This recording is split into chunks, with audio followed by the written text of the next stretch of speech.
Salve galerinha do canal, tudo bem com vocês? Lego Invest, Thales na área, tudo bem?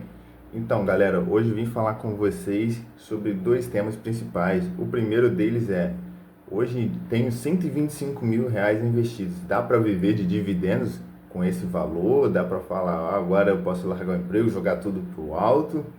Né? É possível fazer isso? E o segundo, como que eu juntei todo esse dinheiro sendo professor, né? Muita gente fala que o professor ganha mal. Spoiler, é verdade, mas é possível juntar todo esse dinheiro sendo professor? E como que eu fiz isso do zero até chegar a este ponto? Então, se você já é inscrito, deixa aquele like. Se não é, se inscreve, deixa o like também, que ajuda bastante a gente a crescer aqui e alcançar novas pessoas, outros leigos também, investidores, que através de alguma dica aqui pode acabar mudando a vida. Então, sem delongas, bora pro vídeo. Então, galera, primeiro tema, viver com 100 mil reais, né? 125, é possível? Então, vamos lá, vamos aqui para a tela.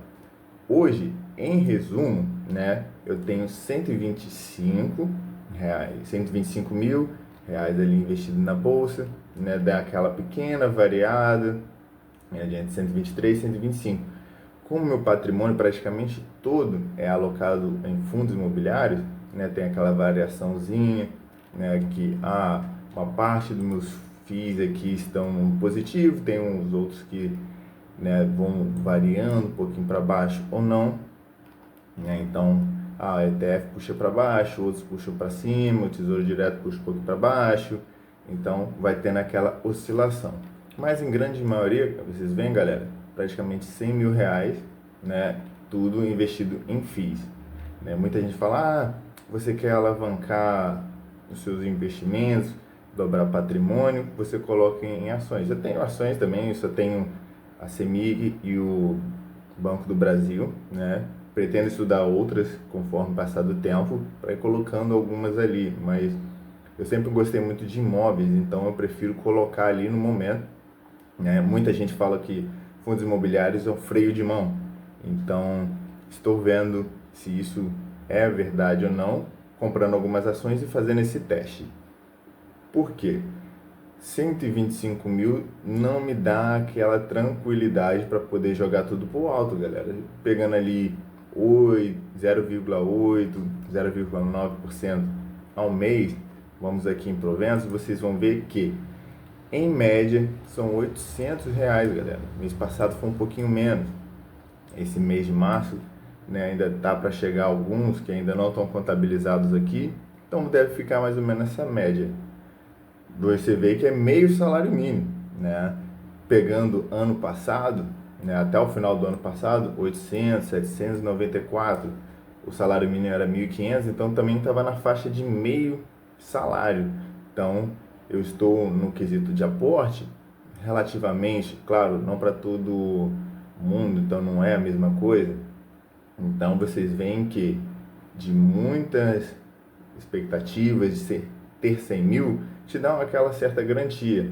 A minha namorada até fala, se der ruim alguma coisa, emprego ou algo do tipo, você tem 100 mil na conta. Eu falei, não temos, né? Não tenho 100 mil reais na conta, porque esse dinheiro eu não conto com ele se eu tiver que fazer alguma coisa. Eu tenho uma caixinha de reserva separada exatamente para eventuais situações como essa. Não é assim, deu ruim, eu preciso dos 100 mil. Os 100 mil, galera, é como se eles estivessem ali trabalhando para que no futuro eu possa ter uma vida tranquila, né?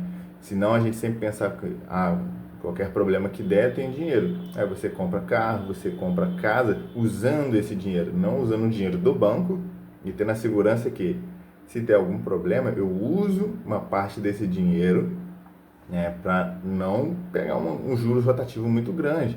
Então esse dinheiro aí tem que ser seu auxiliar, né? Então vocês veem que infelizmente, né, os 100 mil não te garantem, mas eles deixam uma coisa bem bacana, galera. Vocês vêm investindo a longo prazo, vocês veem que desde que eu comecei a historiar aqui no canal, né, a carteira, eu já ganhei 10 mil reais só de dividendo. E olha que bacana, né? Você pensa assim, aonde que eu poderia ficar parado e alguém ia botar 10 mil reais na conta ali e falar, toma aí, para você fazer alguma coisa. Acredito que em lugar nenhum, né? Então, por falar em trabalho, como que eu juntei? né? Quem já é um pouco mais antigo aqui no canal, já acompanhou vídeos anteriores, eu nem sempre trabalhei somente como professor. Eu trabalhava como revisor e tradutor em uma editora, né?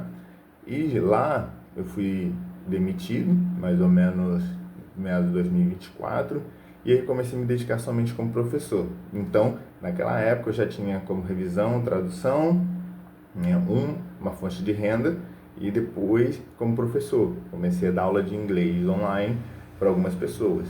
Então, eu já tinha essas duas fontes de renda. Ah, eu posso acrescentar uma outra fonte de renda? Posso. Como vocês veem aqui, eu sempre investi desde 2020, mas pouco tempo historiado. Então, eu sempre tive essas três fontes de renda. Um trabalho formal como professor e os dividendos, né? Então, eu podia receber dinheiro de tudo isso. E mesmo assim, galera, meu aporte não passava muito de R$ 2.000, não.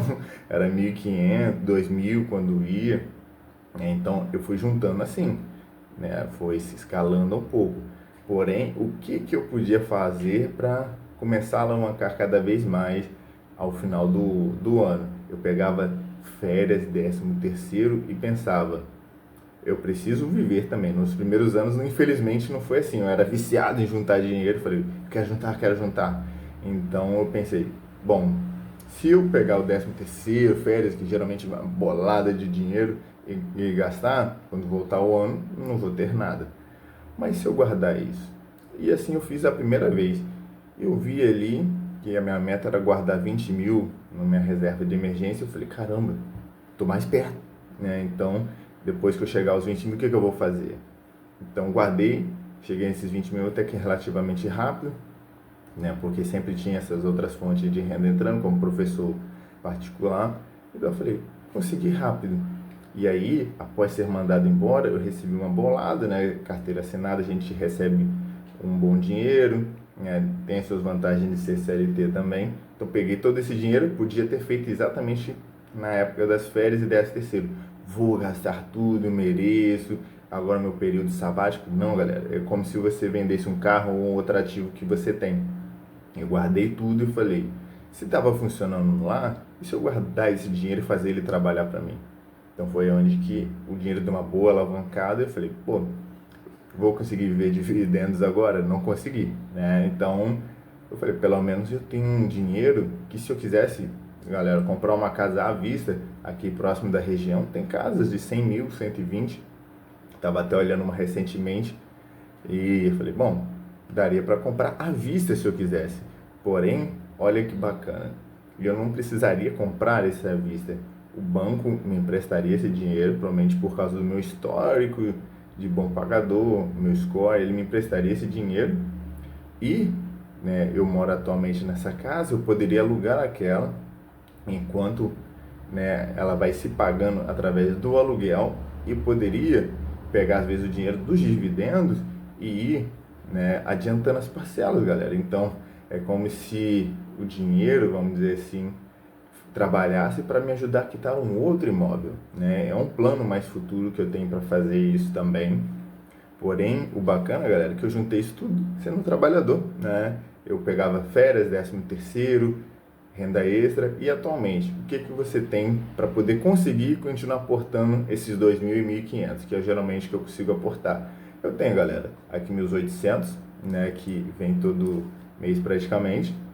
Eu separo um dinheiro ali do meu salário, né? Se eu separar ali R$ 1.000, eu já tenho 1.800 para aportar. E as minhas aulas também particular, eu sempre pego o dinheiro delas, invisto um pouco nas aulas, né? Em quesito materiais, microfone, câmera, eu invisto uma parte nesse do trabalho, né? E o que sobra desse dinheiro, eu vou e faço aporte. Então fica ali na faixa de 2 e 2.500. Né? Infelizmente não é muito, né, quanto que eu gostaria, mas tá bom, galera. O importante é você ir pequeno, né, e sempre estar fazendo com constância. Sei que há seus problemas no meio do caminho, mas a gente não pode parar, né, de aportar, porque é importante, vai fazer uma grande diferença a longo prazo, assim como fez quando fui tomando todas as decisões de não gastar o dinheiro e posteriormente eu ter essa tranquilidade. Vide o que eu falei com vocês agora. Eu posso me dar o luxo de comprar uma casa um pouco mais barata, né, numa boa localização, alugá-la para que o aluguel vá quitando né, o valor desse financiamento para mim e eu posso ainda colocando dinheiro para ajudar, né, a sanar essa conta. Então, é uma coisa que se você tivesse com a conta zerada ou não tivesse um grande valor guardado, às vezes o banco não te emprestaria esse dinheiro, você ficaria preocupado, qualquer problema que desse, você não teria de onde tirar dinheiro, né?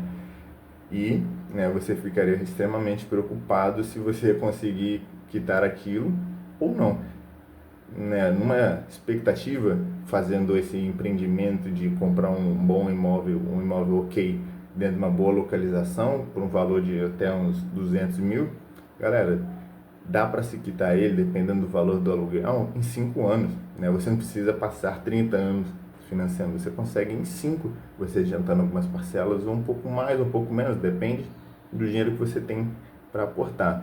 Então, galera, veja como é legal você pelo menos ter um patrimônio para poder guardar, que isso te possibilita fazer outras coisas. Eu, como um simples professor CLT, né, consegui juntar, então certeza que vocês conseguem também, seja qual for o trabalho de vocês. Então, galera, espero que vocês tenham gostado do vídeo. Deixa aqui embaixo também a experiência de vocês, como é que foi juntar a quantidade de dinheiro que vocês têm, renúncias ou coisas que vocês tiveram que fazer para falar agora tem que ter outra fonte de renda para chegar mais rápido ao valor que eu quero. Então, galera, grande abraço, até o próximo vídeo.